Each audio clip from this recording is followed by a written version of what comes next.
എനിക്ക് പിന്നെ വേറെ എന്താ ഉള്ളത്? എന്ത് സ്വപ്നം കണ്ടാലും അതിൽ നീ ഉണ്ടാവും. ഇന്നലെ രാത്രിയിലും ഇന്ന് വെളുപ്പിനും ഒരുപാട് നേരം ഞാൻ പൂജാമുറിയിലിരുന്നു. കുറെ നേരം പ്രാർത്ഥിച്ചു, കുറെ കരഞ്ഞു. അതെന്തിനാ? കണ്ണൻ ചതിച്ചതാ. കരയിപ്പിച്ച് മതിയാവട്ടെ. എനിക്ക് വേണ്ടി എന്റെ ഫിദാമ്മയുടെ എത്ര വേദന സഹിച്ചതാ. അതെങ്കിലും ഒഴിവാക്കി തരാമായിരുന്നല്ലോ.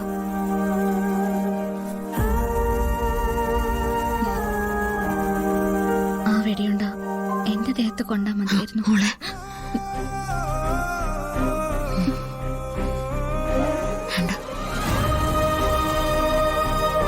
മോളെ, വെടിയുണ്ട ഏറ്റതും ഓപ്പറേഷനും ഒക്കെ സഹിച്ചു.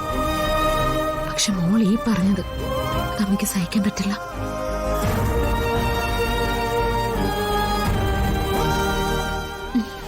അതെ, ചെന്ന് കൈ കഴുകിയിട്ട് വന്ന് ഞാൻ കുറച്ച് ഫുഡ് ഉണ്ടാക്കി കൊണ്ടുവന്നിട്ടുണ്ട്.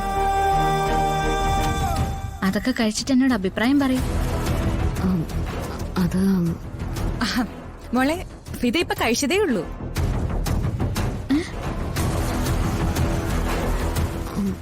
അതെ മോളെ, വയറ് നിറച്ച് കഴിച്ചു.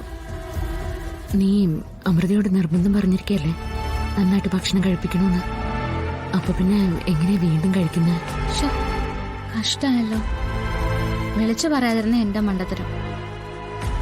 എന്നാല് ഇതൊന്ന് ടേസ്റ്റ് നോക്കെങ്കിലും ചെയ്യും. ഇപ്പൊ ഗുളിക കഴിച്ചതേ ഉള്ളൂ മോളെ. എന്തിനാ ടേസ്റ്റ് ചെയ്യുന്നേ? എല്ലാം നന്നായിരിക്കും എനിക്ക് അറിഞ്ഞൂടെ. അമൃത, ഇന്ന് ഉച്ചയ്ക്കൊന്നും വേണ്ട. ഞാൻ മോളുണ്ടാക്കി കൊണ്ടുവന്നത് കഴിച്ചോളാം.